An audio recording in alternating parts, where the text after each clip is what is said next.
할렐루야. 오늘 말씀은 히브리서 6장입니다. 우리에게 주신 더 좋은 구원이라는 주제로 말씀을 전하겠습니다. 우리가 나이가 들면 아이와 달라야 하듯 믿음 생활도 연수에 비례하여 성장해야 합니다. 사람도 나이만 든다고 해서 어른이 되는 것이 아닙니다. 어른의 모습을 배우고 익혀야 하죠. 그래야만 어른의 역할을 할 수 있습니다. 그렇지 않으면 성인 아이가 되어 자신과 타인을 힘들게 합니다. 신앙도 동일하지 않겠습니까? 교회 열심히 다녔고 성경도 열심히 봤는데 뭐가 더 필요하냐 할 수 있습니다. 마치 학생이 학교 개근하고 선생님 말씀 열심히 들었는데 왜 공부를 못하느냐 라는 논리와 비슷합니다. 그러나 단순히 그 정도론 소위 성장의 열매를 거두기가 어렵습니다. 히브리서 저자는 앞장에서 때가 오래되었지만 선생은커녕 초보도 모르는 것에 대해 이야기했습니다. 이 세상은 영적인 세력에 의해 지배를 받습니다.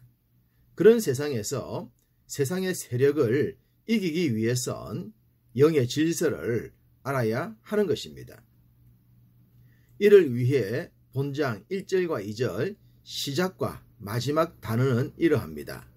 그러므로 우리가 완전한 대로 나아가자 라고 말입니다. 여기서 완전하다란 단어를 오해하지 않아야 합니다. 근본적으로 완전할 수 없는 인생이기에 완전을 지향한다면 출발부터 문제이기 때문입니다. 그럼 성경이 말씀하시는 이 완전이란 무슨 뜻일까요? 그것은 말씀에 대한 확신이라고 하겠습니다. 1절 그리스도의 도의 초보를 버리고 그렇습니다. 그리스도 도의 초보는 완전한 것이 아닙니다. 그리고 초보는 다른 사람들을 도와주기도 어렵고 힘든 과정을 감당하지 못합니다. 초보는 결코 아름다울 수 없고 좋다는 말을 들을 수도 없습니다. 그러므로 완전한 대로 나아가라 하는 것은 확신에 찬 모습과 성숙한 모습으로 나아가라는 의미입니다. 좀 더 구체적으로 말씀을 드린다면 순교자들의 모습이라고 하겠습니다. 믿음에 확신이 있었기 때문에 죽음조차도 이겨낼 수 있었죠. 물론 성숙함의 결과가 죽음이라는 것은 아닙니다. 그만큼 확실하다는 것이죠. 완전한 대로 나아가기 위해선 초보의 것들을 버려야 했습니다. 1절과 2절은 모두 6가지를 말하고 있습니다. 첫 번째, 죽은 행실을 회개함입니다.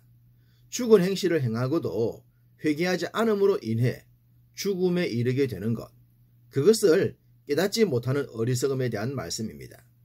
두 번째, 하나님께 대한 신앙. 우리의 삶의 전 영역에서 하나님의 뜻을 찾고 그의 가르침에 온전히 순종해야 합니다. 신앙의 초보에 머물지 말라는 의미입니다. 세 번째와 네 번째는 세례들과 안수입니다.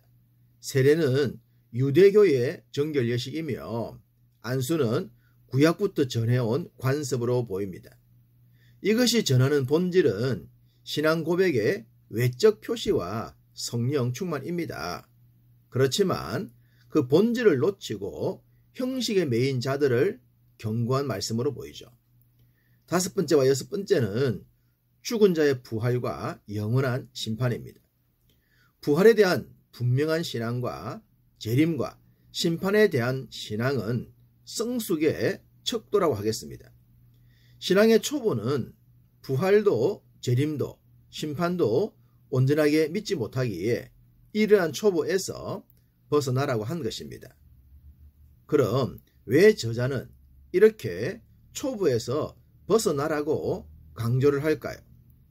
조금 난해한 내용입니다만 잘 기억해야 할 말씀입니다.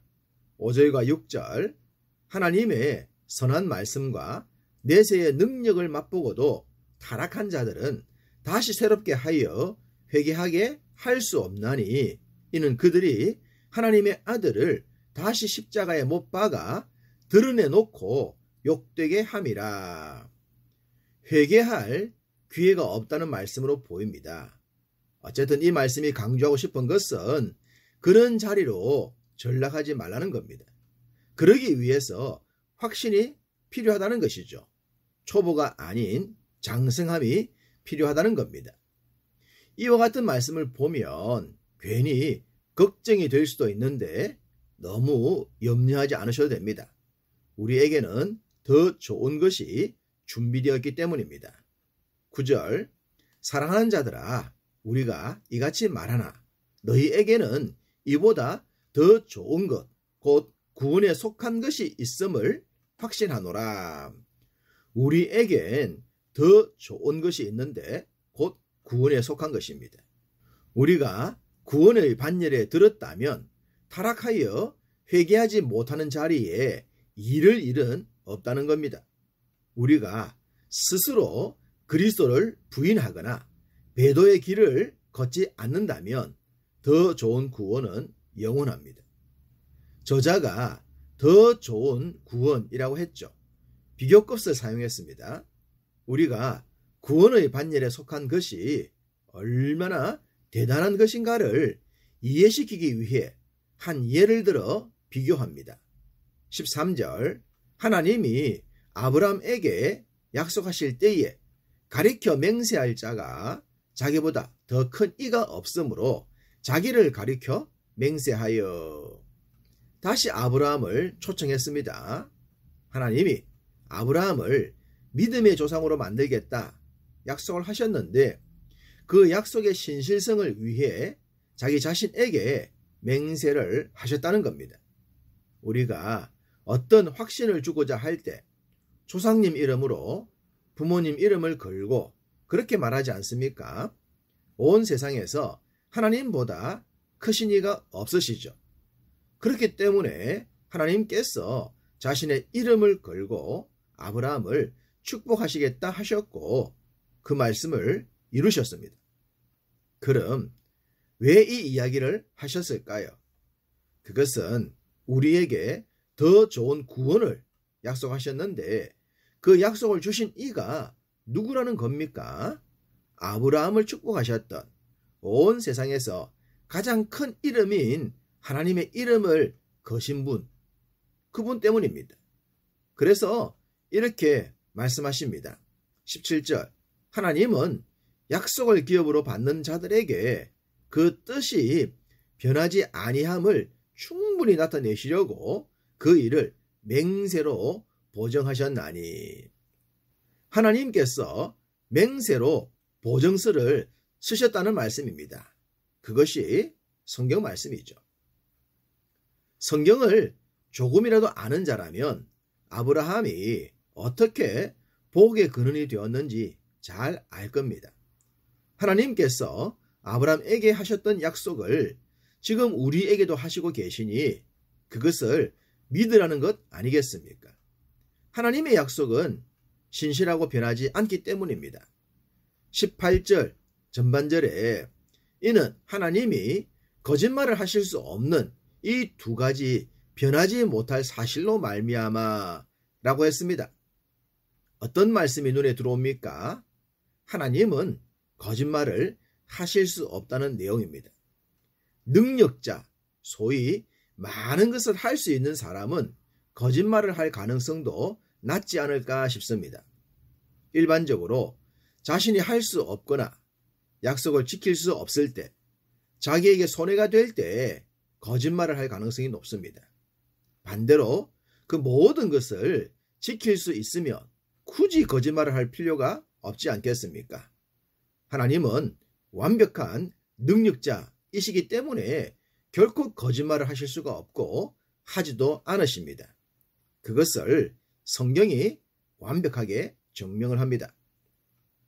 그렇기 때문에 하나님이 주시는 더 좋은 약속인 구원과 소망의 약속을 주신 것입니다. 그러시면서 그것을 우리에게 확신하라고 하셨죠.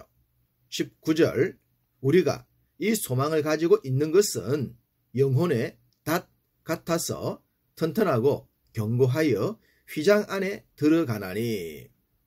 아무리 큰 배라도 닻을 내리고 있으면 떠내려가지 않습니다. 이것이 확신입니다.